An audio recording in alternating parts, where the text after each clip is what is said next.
2020.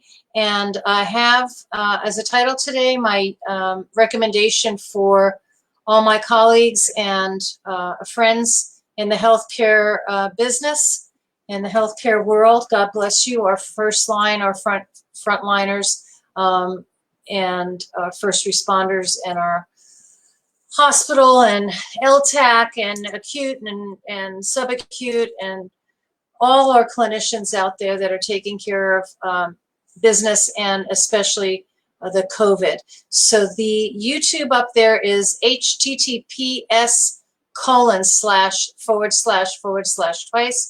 YouTube, youtu.be/4J0, the J and 0 both capitals, D59 DD-Q capital M. So it's up there for you, and I recommend you look at it.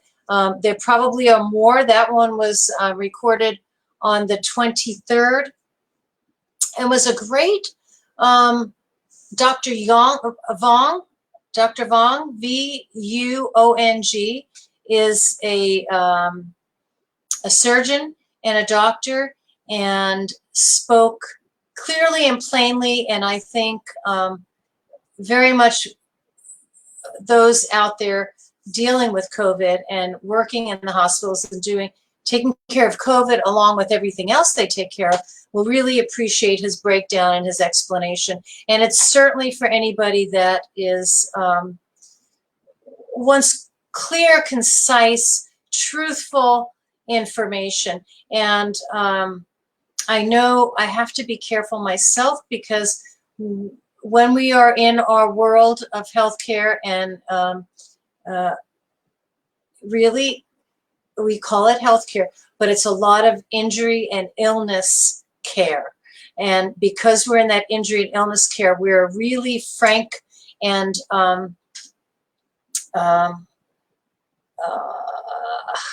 like honest to a fault sometimes. And so it's not always good news, because it isn't always good news. And he gets to a point in his video where he very gently says, if you have a member and they have taken,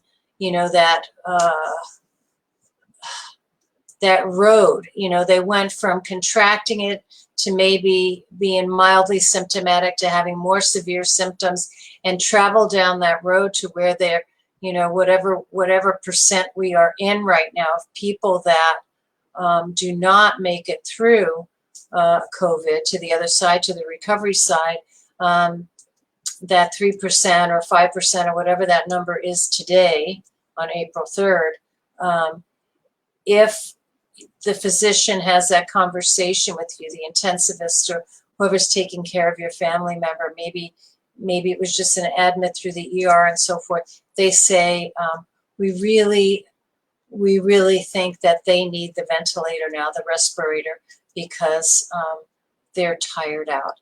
That means their lungs are not able to get them the oxygen they need anymore. And he said, you take that very, very seriously.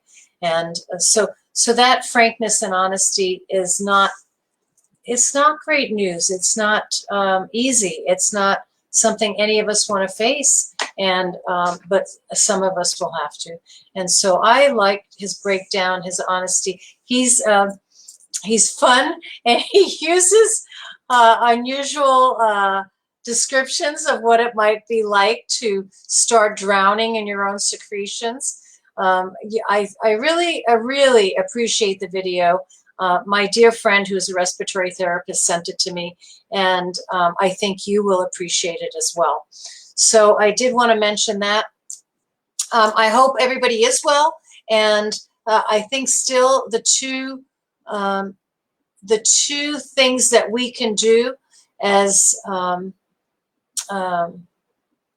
individuals, aside from if you're in healthcare, God bless you. Please stay safe. Use all your precautions. Wash your hands. My hands are so dry.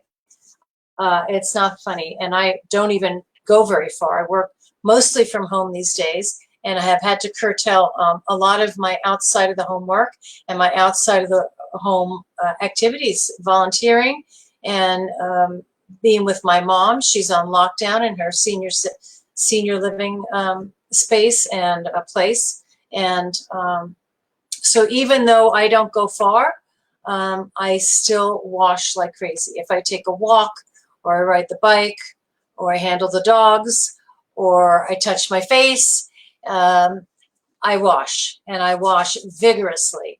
So the two things that we can do as individuals is the social distancing and the hand washing. So that's great. If you, what I've started doing is wearing a big bandana. I have lots of big bandanas, or a scarf. I just keep that around my neck. And so if anybody comes by, I'm not wearing one right now, but I just kind of, I just cover up like that, and to protect others. And that's pretty much what the healthcare persons are doing at the hospital. They do not work if they're ill. And my friend, who's a respiratory therapist in an acute hospital, and she is working a lot, and she's working extra shifts because her department, the respiratory department, is down something like 6. I mean, she's not in a huge hospital, so you can imagine. I mean, you lose one team member, and everybody has to work harder. So they're down 6 employees in her department alone in respiratory. And I don't know how it is with the doctors and nurses. It's tough. It's very tough out there. And please watch the video and get more informed. Now,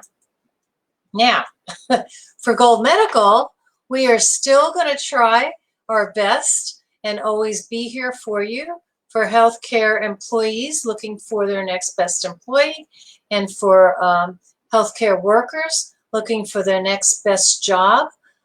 Please come to Gold Medical first, particularly in the long-term care realm, and that's LTC, not to be confused with that we spoke about recently, LTCAH, right? LTAC. Am I spelling that correctly? I have to always check my notes. LTAC. LTAC. LTAC. And LTACH sometimes is long-term acute care hospital. And so what I'm thinking, what I will mention today, and why I want you to visit Gold Medical and let us be one of your first stops. We're not a job board. We're not recruiters. We're here for people looking for a job, and recruiters, and clients, and clinics, and doctors' offices, and hospitals. It's a place to come. It is a meetup site where clients are posting all their needs and specifics, and then healthcare workers can directly apply. They can see what jobs are out there in California and Boston and all the different places where there are jobs in the United States. And I think long-term care and LTACs in the long-term acute care facilities and hospitals are, with this situation, with this COVID, are going to be as important or more important. I think I may have smudged all this lipstick with my blouse. That I think that we will see a greater need. Okay, so what's happening at the hospitals now is that they are trying to free up beds and keep people safe.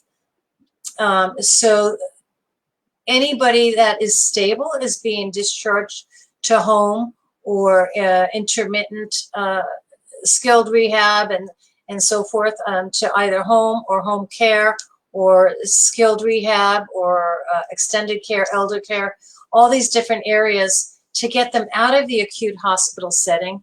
And the next step for the acute patient that maybe will continue to need cardiac monitoring, in many, many cases with the COVID, will need artificial ventilation with a respirator, And that's why these LTACs, the long-term acute care hospitals and facilities, will be needing superb, excellent staff. So,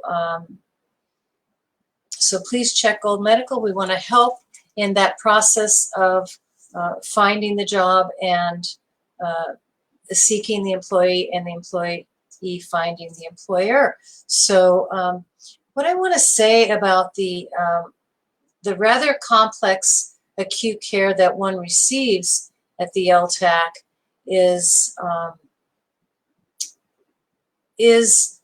difficult for the patient and difficult for the employee, because it's very demanding. It's very intense, a lot of work.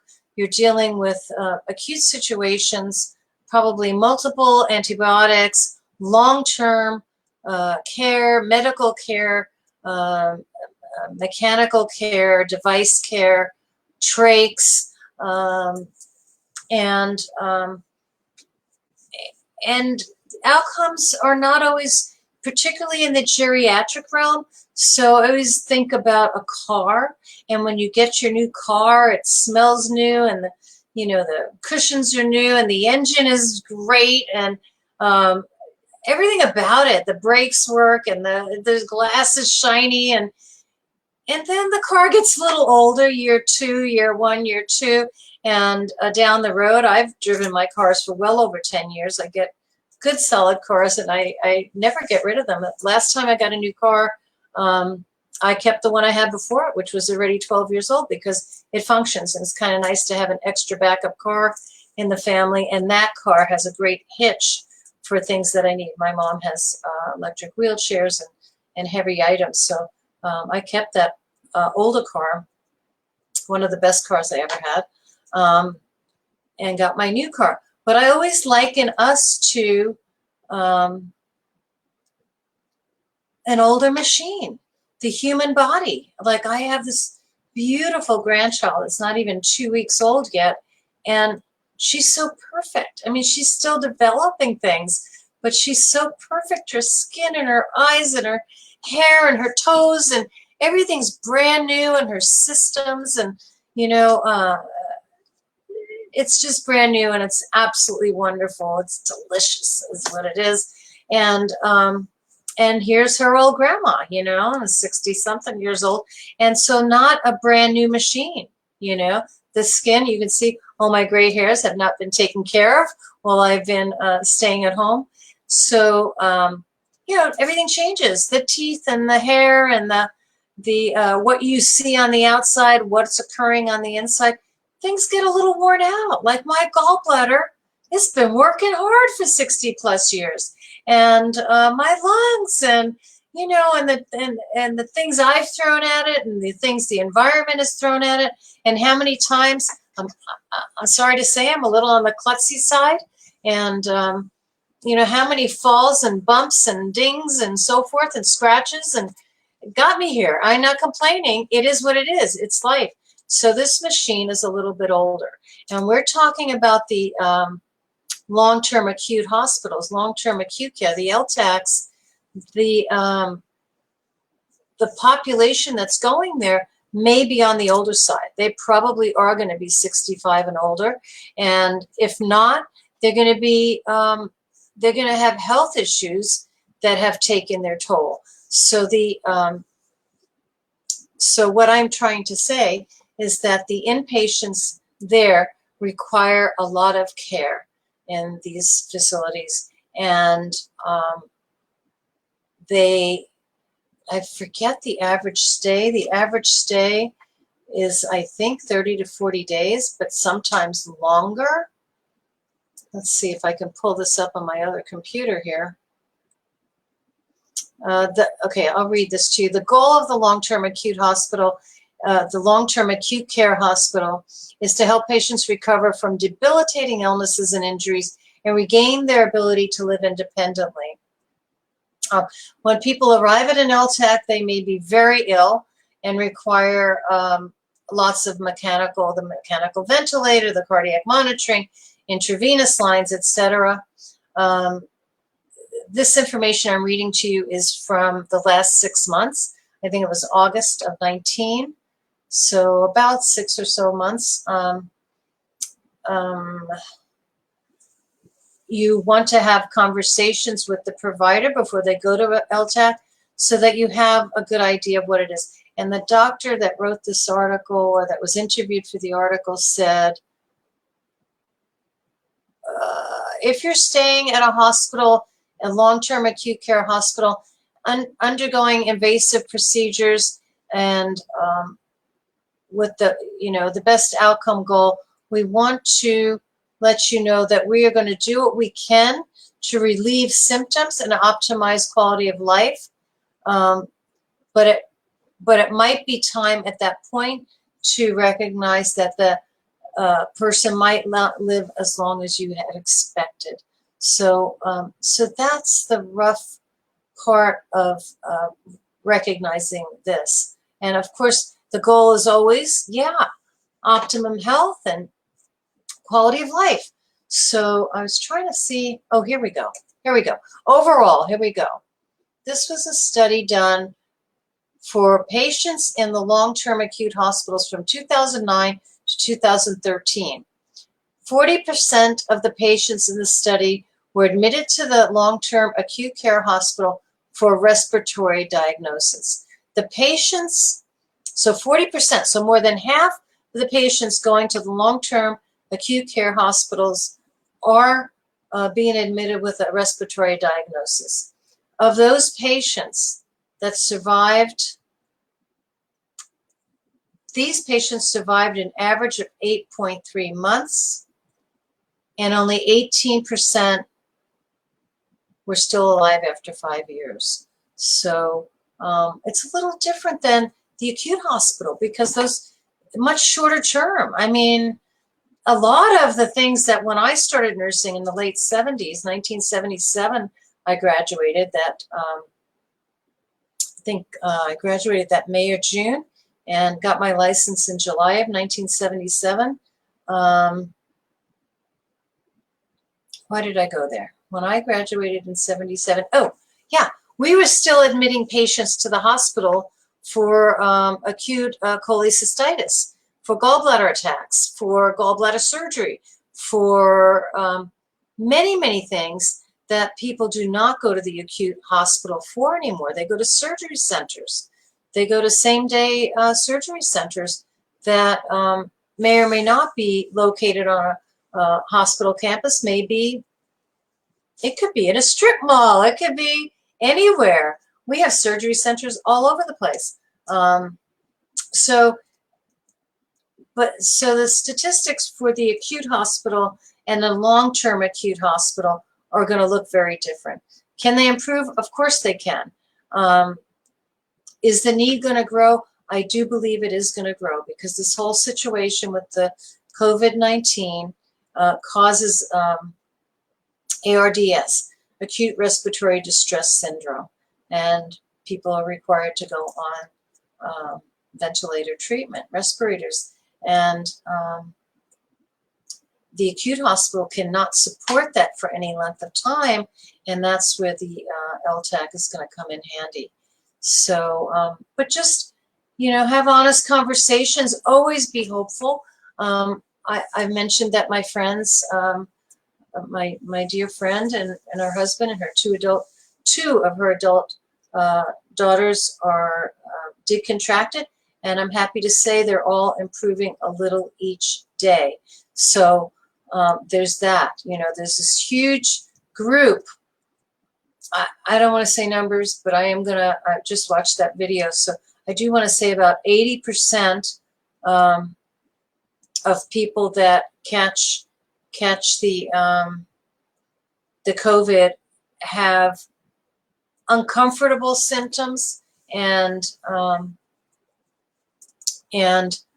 they do last a couple of weeks, and a smaller percentage are having the more serious symptoms with the fever and the respiratory conditions. But my friend and her daughters are each day getting a little better. They did lose their sense of smell and taste. They did have, that funny, odd not like a cold with sniffles and a lot of mucus, but the dry cough and the odd sense in their throat and the back of their noses. And what did my friend say? She couldn't smell smelly things, but her sense of smell is coming back. She couldn't smell the cat food.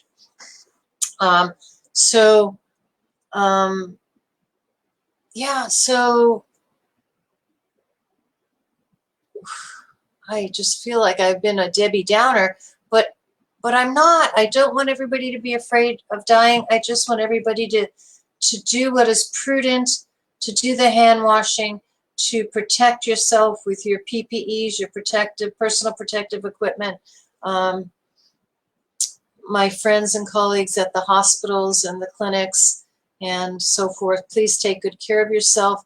And you're no good to anybody when you don't feel well. So the moment you don't feel well, take care of yourself. Talk to your provider, stay home and rest. And rest is best.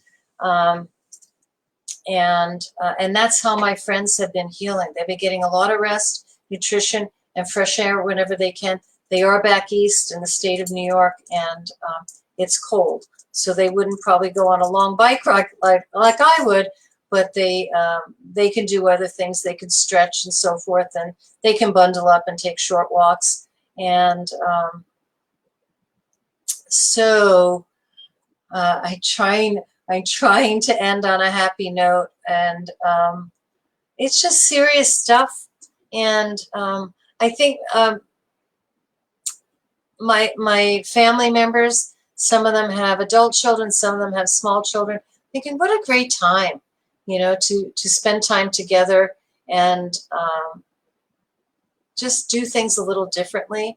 I am thinking too, in the next couple of months, I don't think we thought we'd be here in mid-March when we heard about this. And here we are at the early part of April. I think we have not peaked. I think we're approaching a peak. They're talking about it being May, which is, it is what it is. It's unfortunate. But we're doing okay, right? We got fresh air. We the grocers are taking care of us. There's always something that we can find and prepare at home. We were able to make brownies last night and have decent meals, not necessarily what we would normally have, using more frozen vegetables than fresh. We're so spoiled in Southern California. We get beautiful tomatoes and avocados like all the time. And so we'd have to dig open the cans of tomatoes and frozen spinach maybe instead of a fresh salad. But we're doing fine. There's still a lot available, and we have some really excellent water where I live in Carlsbad. We have some springs, and so we're able to get our delicious high alkaline water, and we have very much to be grateful for, and health being primary. So check out that video. I'd be interested to know. You can email me at rita@goldmedicaljobs.com. You can go to our website, www.goldmedicalsjobs.com, and let me know if you find that helpful. If you're looking for more, I'm always looking for good information to share. And please be our first stop if you're looking for a healthcare employee, or if you are a nurse or another healthcare employee looking for a job. I think that's about it. And I wish you the best, and I will see you soon.